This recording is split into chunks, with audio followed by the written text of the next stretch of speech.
Bismillah, alhamdulillah, wassalatu wassalamu ala rasulillah. Бүткүл аламды жараткан Аллах Таала чексиз макталар, пайгамбарыбызга салам жана салаваттар болсун. Rabbi yassir wa la tu'assir wa tammin bil khair ya fattahu bika nasta'in. Иншалла, сабактарыбыз жазылып баштайт. Жазуудан негизги максат, негизги себеп бул сабактар бүткөндөн кийин, өзүнчө медресенин окуусу бүткөндөн кийин жалпы түрдө 1 жылдык академиялык курс ачылат акыйда боюнча. Ошол жерде улап кетүүчүлөргө, улантып окуп кетүүчүлөргө өзүнчө программа түзүлүп, ошонун негизинде тахассус фил акыйда деп сабактар окуп баштатылат.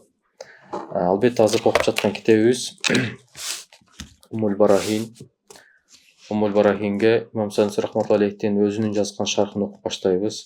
Буга чейин Матуриди каламды окуганбыз. 2-3 китеп жок деген окугансыңар.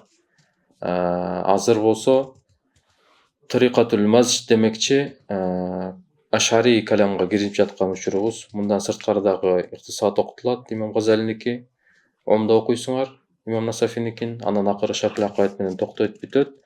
Эгер кайсы эле бир ушунун бардыгы албетте жазылат. Ушул китеп жана мындан жогорку китептер жазыла баштайт. Мындан наркы курстарга же ошол академиялык 1 жылдык курска окуп кирем дегендерге, эгер ушул сабактарды окуп, ушунун негизинде бизге эгер экзамен тапшыра турган болсо, ошол жак автоматтык түрдө алынат. Бунун ичинде ошол экзамен боло турган китептерди ошол айтылат. Ошонун бири дагы ошол Умул Барахин. Иктисад, Омда, анан сөзсүз түрдө Шархул Акаидтен хашиялар менен сөз экзамен болот. Ошонун негизинде эгер ошол китептерди угуп, интернеттен көрүп, угуп, ошол негизде экзамен тапшырса, өтсө, иншалла окууга кабыл кылынат. Ошон үчүн бул негизги бул сабактардын жазуулунун негизги максаты мына ушул. Буга чейин жазылбайт эле. Имам Сануси рахматуллахи алейхтин китептери башталганына 3-4 жыл болуп калды. Бирок бул жылдан баштап жазууну туура көрдүк. Эгер интернетке чыгып жаткан болсо, анда бул сабактар демек толугу менен жазылып бүттү деген маани. Ошондой эле иктисад эгер жазылып интернетке чыгып жаткан болсо, ал толугу менен жазылып бүттү деген маани. Жана башка сабактар дагы ошондой болот. Бисмилла, акыйдага буга чейин китептерди окуганбыз, албетте. Имам Сануси рахматуллахи алейхтин китебине киришип жатып, кыскача түшүндүрмө. Бүгүнкү күндө биз кантип туура акыйдада экенибизди билсек болот. Кантип биз туура ишенимде жүрөбүз. Себеби чын-чынына келгенде бири-бирине карама-каршы келген ойлордун арасында жашап жатабыз. Азыркы күндө афкарлар бири-бирине терс, бири-бирине өтө каршы келет. Албетте айтабыз, бардыгы ким шахадат келимесин келтирсе, ла илаха иллаллах Мухаммад Расулуллах деп айткан болсо, ал ислам динде, албетте мусулман. Бирок ишенимдеги болгон, акыйдадагы болгон ишеништер, түшүнүктөр бири-бирине ушунчалык деңгээлде карама-каршы болуп отуруп, согуштарга чейин алып барып отурган мезгилге чейин жетип келдик. Бири-биринин канын төккөн деңгээлге чейин жетип калдык. Эми ушундай учурда, ушундай заманда мен кантип ошол фирка наджия, кантип ошол ийгиликке жетүүчү жамаат менен бирге болом деген суроо. Негизи эле андан алдын дагы бериле турган суроо, ошол фирка наджияга, ошол жамаатты таап, ошол жамаатка сөзсүз түрдө мен интисап кылышым керек, ошол жамааттан болушум керекпи деген өзүнчө суроо.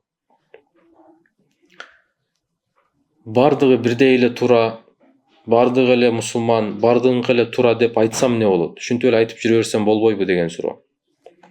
Эң биринчи акыйкатты табыш үчүн, ошол фирка наджияны билиш үчүн, урматтуу балдар, эң биринчи орунда ошол жамааттардын ортосунда бири-бирине каршы келип жаткан, бири-бирине карама-каршылык көрсөтүп жаткан ишенимдеги жамааттардын ортосунда талаш, чыныгы талаш экен деп моюндашыбыз керек.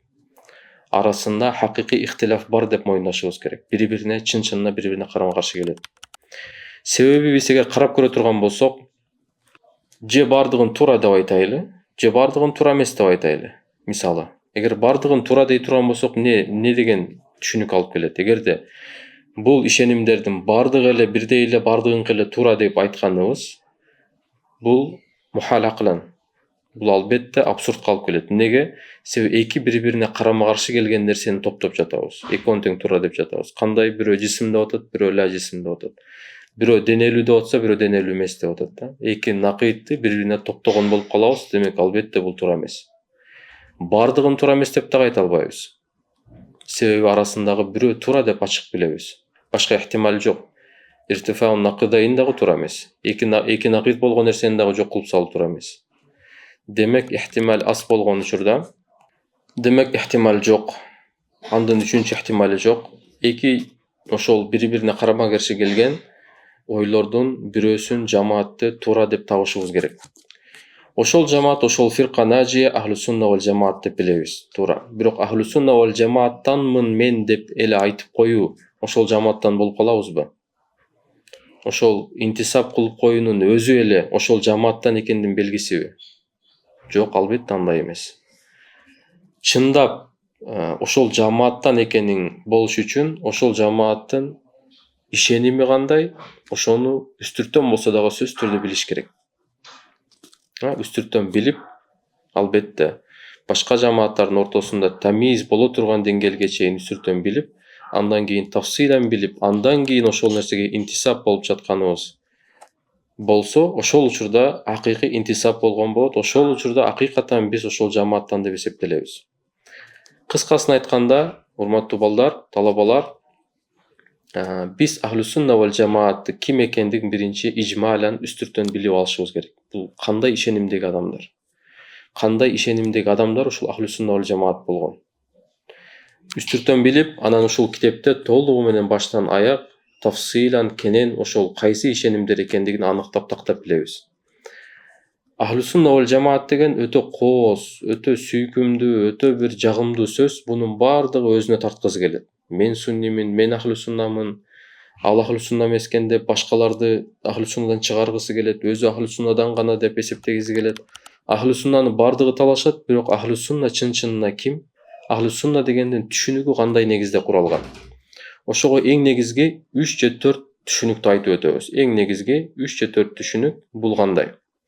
Эң биринчи орунда ахлу сунна вал жамааттагы адамдар бул ааламды караган, бул болмушту караган, бул вужудту карагандагы вужудка өзгөчө, бул болмушка өзгөчө бир көз караш менен караган.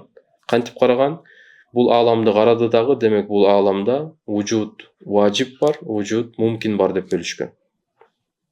Демек вужудту эң биринчи орунда важип жана мумкин деп бөлүшкөн. Важип мумкин келет, бирок азыр кыскача түшүнүк ушул. Важип дегени вужудуху мин затихи, ма кана вужудуху мин затихи. Мумкин деген не десе, ма кана муфтакиран фи вужудихи иля сабабин юраджиху вужудаху ан адамихи. Мисалы, важип деген не десе, анын болуусу эч бир себепке муктаж болбогон. Мумкин деген не десе, анын болуусу үчүн жок болуусуна таржих кыла турган, ошол жака мураджих боло турган сөзсүз бир себепке муктаж болгон нерсени мумкин деп айтып атабыз. Демек, мумкин деген нерсе себепке муктаж, важип деген нерсе себепке көз карандысы, себептен көз карандысы, себепке муктаж эмес.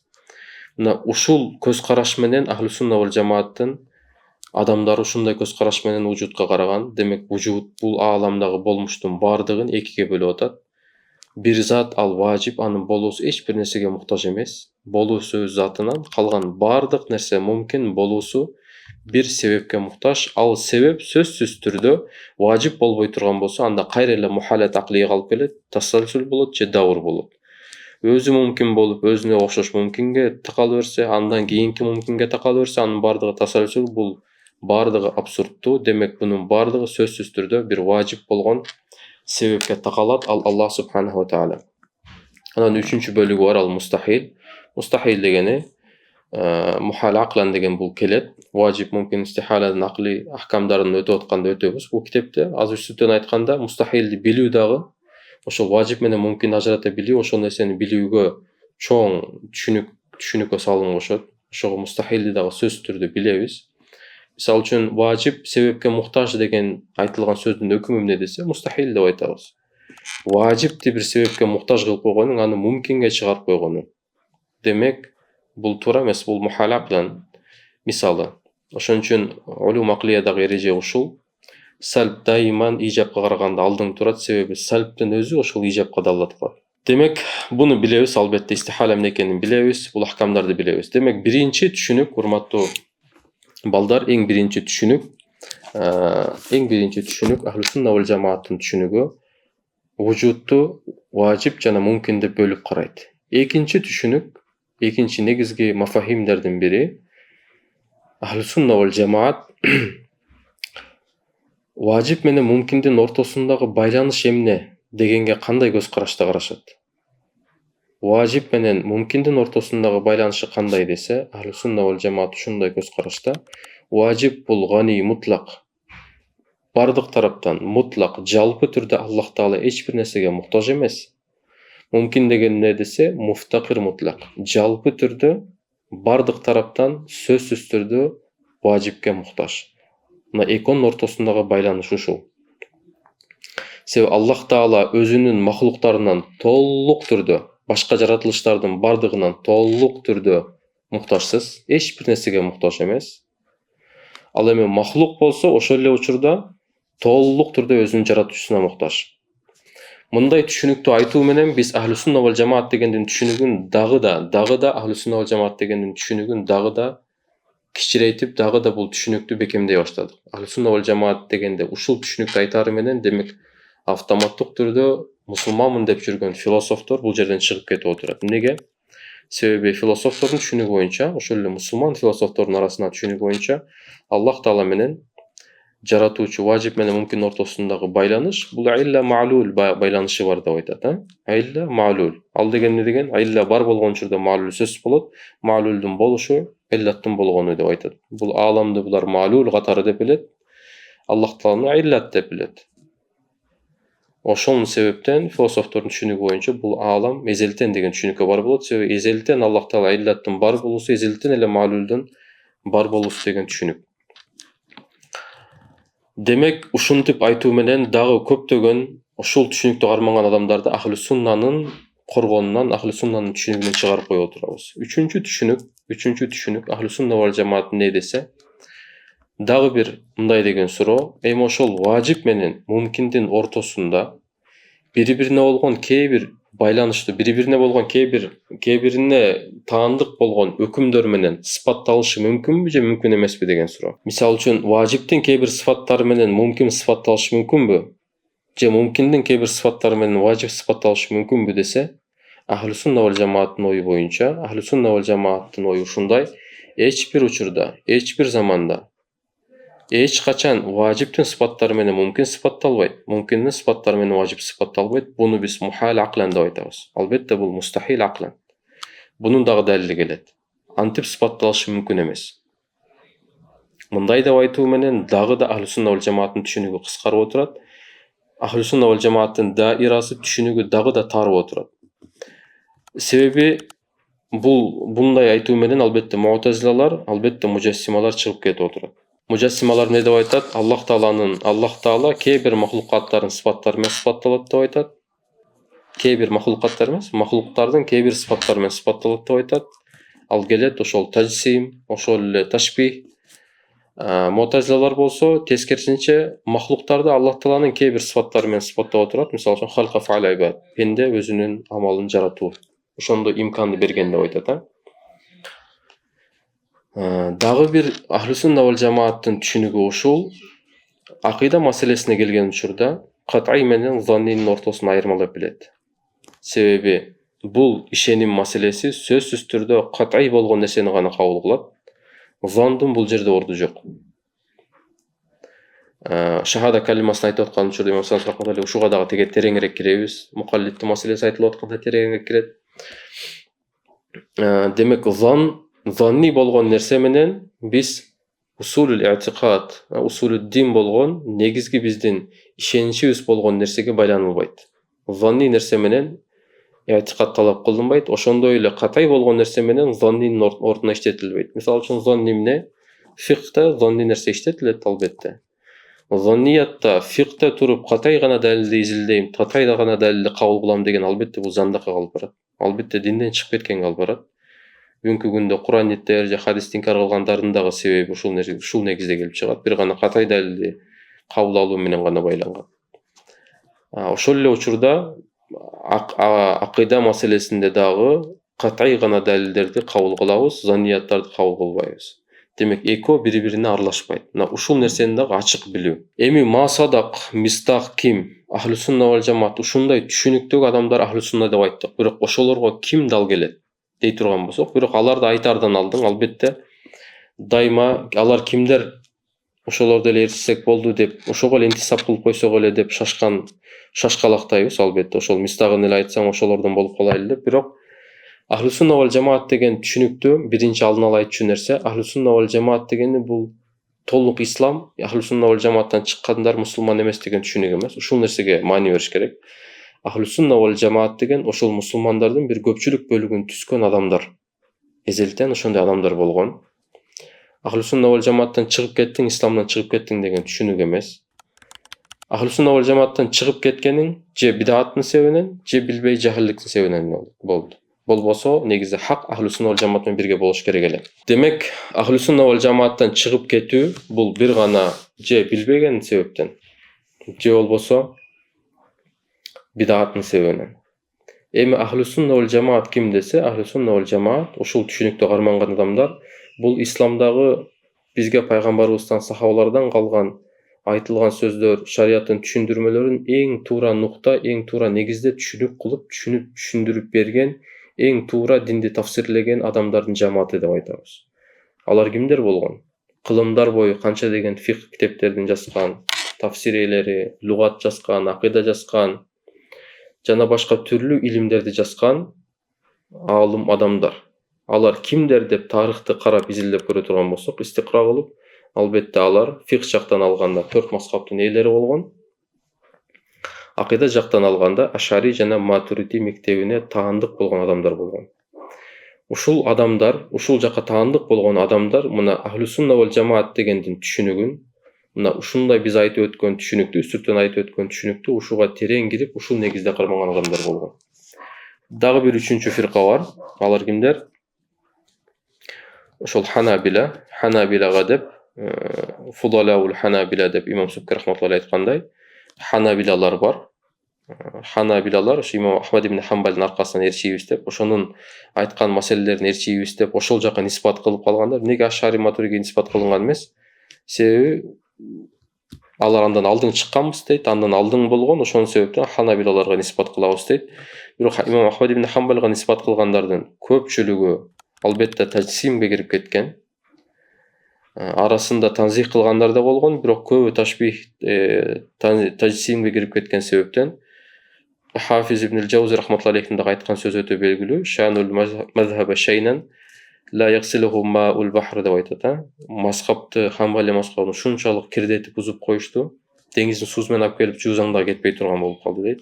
Көбү таджсимге кирип кеткен, ошол себептен Имам Субки рахматуллахи алейхи ва фудалаул ханабила деген терминди киргизген. Ошол хамбалилердин ардактуу, фазилеттүүлөрү гана депчи. Ушулар Ахлу сунна вал жамааттан болот деп айткан.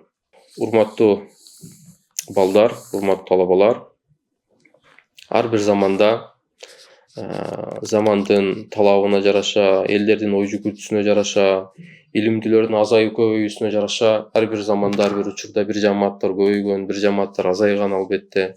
Бир учурларда муътазилалар болгон, бир учурларда башкалар болгон. Бул ар бир заман өзүнө жараша өзгөрүп келген. Өзгөчө Имам Сануси рахматуллахи алейхтин заманы биздин заманыбызга өтө окшош. Ошол себептен дагы Имам Сануси рахматуллахи алейхтин китептерин окуу негизги максатыбыз ушул. Карап байкасак, китепти окуп көргөндө иншалла бунун бардыгына эле ачык болот, иншалла. Заманы биздин заманыбызга өтө окшош. Туулган жылында талаш бар. Кичине 830-тон үстү жагынан туулган хижри, бирок кайтыш болгон жылы белгилүү, 895-жылы кайтыш болгон. Демек 9-хижри жылы өткөн адам. Биздин заманга окшоп мусулмандарга акыйда өтө аралашып калган. Фалсафий сөздөр менен, философиялык сөздөр менен, талаштар менен ушунчалык аралашып калган себептен ошол учурдагы жазган китептери, силсилалары өтө белгилүү. Бардыбызга Акыйдатул Кубро, Сугро жазган, Уста жазган, ушул Сугро ушул Уста жазган, анан Сугро жазган ушул Умул Барахин. сугура жазган, анан мукаддимат жазган, ошо менен бүткөн 5 китеп жазган. Матн шарх негизинде жазган. Имам Сануси рахматуллахи дагы заманасында адамдардан акыйда эмне деп сураса, бир гана ихтилафи маселелерди гана айтып калган учур болгон. Же болбосо фальсафий бир бахстарды айтып калган учурлар болгон. Ушунчалык деңгээлге түшүп калган. Бизде дагы бүгүнкү күндө ушул. Акыйда эмне десе эле, акыйда десе ошол үчкө бөлөсүңбү, бөлбөйсүңбү? Акыйда эмне десе сен тиякта отурат деп айтасыңбы, айтпайсыңбы? Ушуга окшогон деңгээлге түшүп калган. Мына ушулар менен акыйда болду билинет. Негизги акыйда эмне? Негизги ишеним эмне?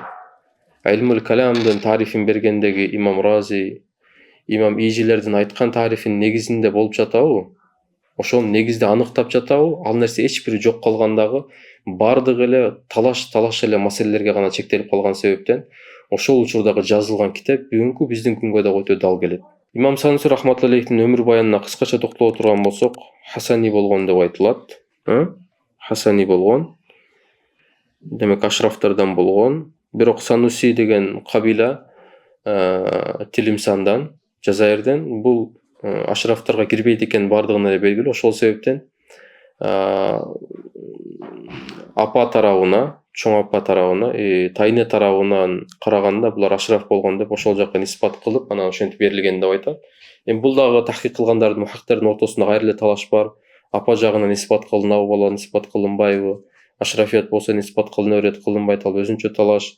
Кээ бирлери болсо бул талаштан качып, дагы изилдеп, булардын Мекке тараптан көчүп барган деп айтат. Болгон эле ошол жака көчүп барган себептен ошо кайсы кабила мурдагылардын адаты боюнча кайсы кабила ошолорду багып, үй берип жайгарып алган болсо, ошол кабилага ниспат кылынган адат болгон. Ошол себептен Санусиге ниспат кылынып калган деп айтылат.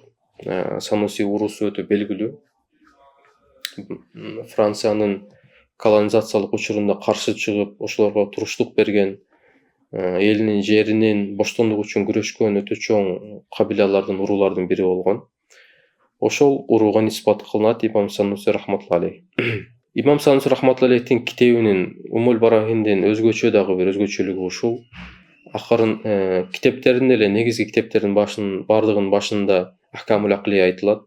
Ахкамул Аклия менен айтып китеп баштап жазып баштаган себептен кийинкилерге дагы адат болуп калып, бардык китептерин, акыйда китептерин көпчүлүгүндө Ахкамул Аклияларды бөлүү менен башталат. Бул өтө чоң негиз. Бул Ахкамул Аклияны окуп жаткан учурда канчалык деңгээлде таасири бар, канчалык деңгээлде батыл фиркаларды, батыл ишенимдерди ушул нерсени билүү аркылуу эле ажыратып койсо болот экендигин көрөбүз, иншалла. Ошол себептен кийинки жазган китептердин бардыгында, көбүнчө китептерде Имам Матуридинин ыкмасын колдонуп, Ахкамул Аклия китептин башында сөз айтылып калган. Мутаахириндерде албетте. Имам Сануси рахматуллахидин дагы бир китебинин өзгөчөлүгү акырында шахада калимасын тафсирлейт, шахада калимасын айтат, шархтайт. Ушул айткан ишенимдин бардыгын ошол шахадаттын ичине киргизет. Ашхаду ан ла илаха иллаллах, ашхаду анна Мухаммад расулуллах деген шахадатты айтып жаткан учурда ушул акыйданы толук ошол ишенимге киргизип, ошол негизинде айта тургандай кылып түшүнүк берет. Ушул өзгөчөлүк, ушул өтө маанилүү. Ошол жака да жетебиз. Имам рахматуллахи өтө таква киши болгон, суфи адам болгон. Өлөр учурунда айтылган сөзү бар. Ар дайым айтып жүргөндө ушул сөзү бар. Я Аллахым, Аллахумма жаална индал вафати мин лишахадати минал алимин деген айткан сөзү белгилүү. Я Аллахым, өлөр учурда калиманын, шахадат келименин маанисин билүүчүлөрдөн кыл деп айткан экен да. Зикир кылуучулардан эмес, жөн айтып жүрүүчүлөрдөн эмес, шуну маанисин биле тургандардын катарына кыл депчи. Себеби чындап билүү мына ушул акыйданы толук ичине киргизип, анан ошонун негизинде биле турган адамдардан кыл деп айткан экен да. Ар дайым зикир кылып жүргөн, сабак берет, сабак берген учурда дагы зикир кылып жүргөн деп айтылат. Малали рахматуллахи чоң шакирттеринин бири болот, өмүр баянын жазган. Ошол жерде ушинтип айтат, күндөрдүн биринде сынап жатып эле сабак берип атканда, калам, зикир чогуу аралашып кетип атат. Сынап эле зикир кылып аткан учурда каламды туура эмес окуп койгондо, ошол жерден туралып койгон учурлар болгон. Же Куран окулуп атат, бул жакта калам болуп атат, бул жакта зикири болуп атат. Бирөө Куран тапшырып атат, Куран туура эмес окуган жерден дагы оңдоп койгон, тактап койгон учурлар кездешкен да. Ошого аулия адам болгон. Аллах субханаху ва таала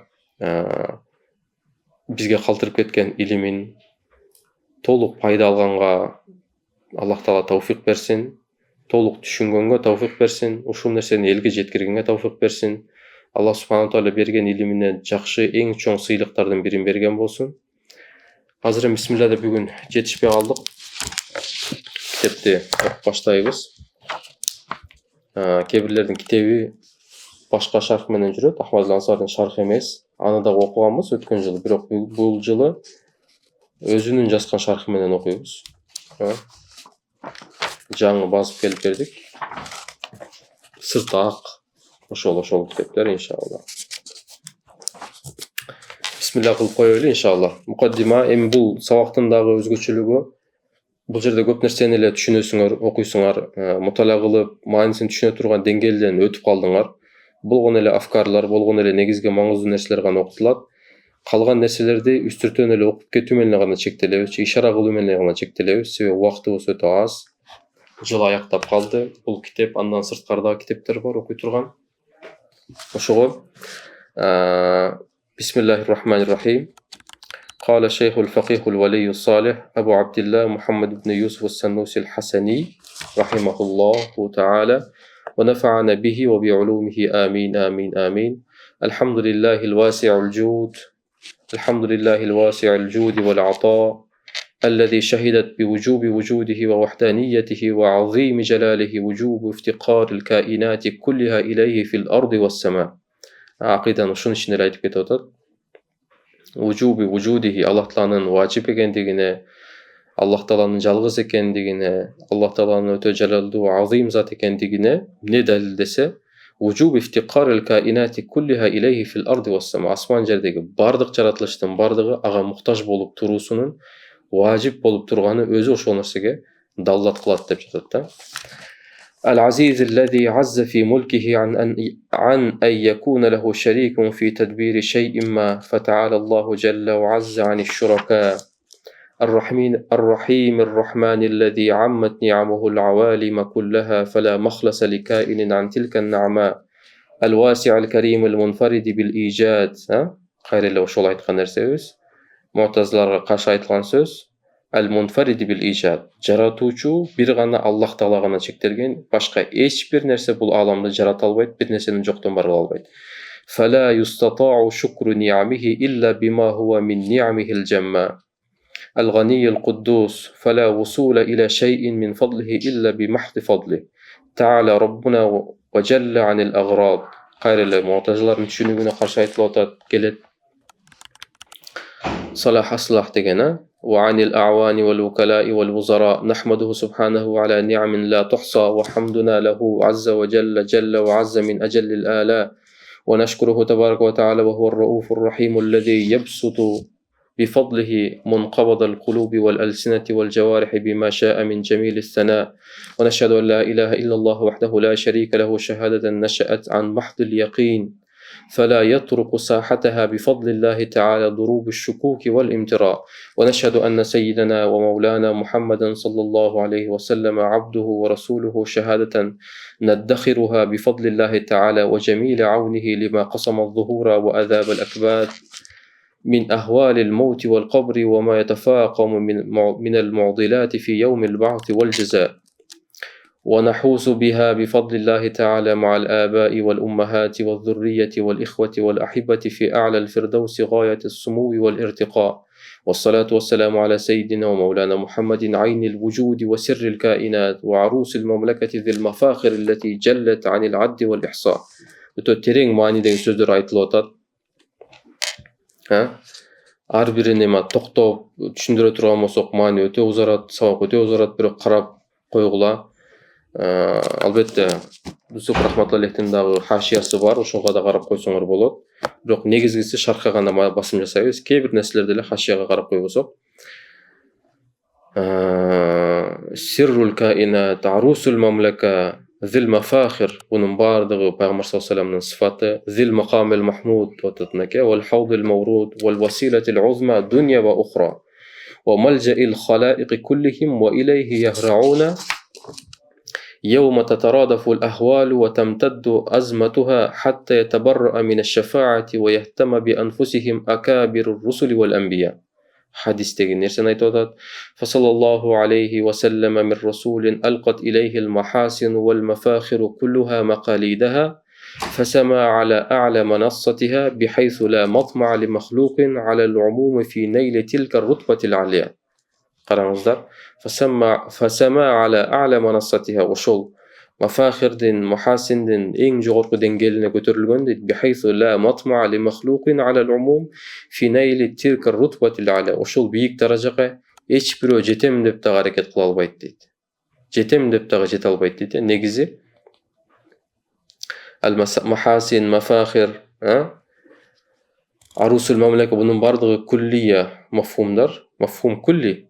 Бирок калдыя жуз'иян эле деңгээлинде болуп калат да. Бунун бардыгы мафхум куллиялардын мистакы, масадагы, афрады бир эле фартта табылып отурат. Демек эч бирөөгө бул нерсени талаша албайт. Калдыя жуз'иян эле деңгээлинде. ورضي الله تعالى عن آله وصحبه الذين طلعوا بعد غيبة شموس النبوة أنجما في سماء العلا للإرشاد والاهتداء وعن التابعين وتابعيهم بإحسان إلى يوم الفضل والقضاء فصل والقضاء. وبعد، فأهم ما يشتغل به العاقل اللبيب في هذا الزمان الصعب أن يسعى فيما ينقذ به مهجته عن الخلود في النار. Ушул жерден баштап, وبعد баштап иншалла кийинки сабактан улайбыз. وصلى الله تعالى على خير خلقه محمد وعلى آله وأصحابه أجمعين. Кайтылагыла сабакка даярданып окуй турган, кийинки сабак окуйм деп даярданып келгиле иншалла. Муталаа кылган адам окусун, түшүндүрсүн. Ошонун негизинде шарх болот иншалла. Түшүнүктүү болду. Суроолор болсо бергиле иншалла.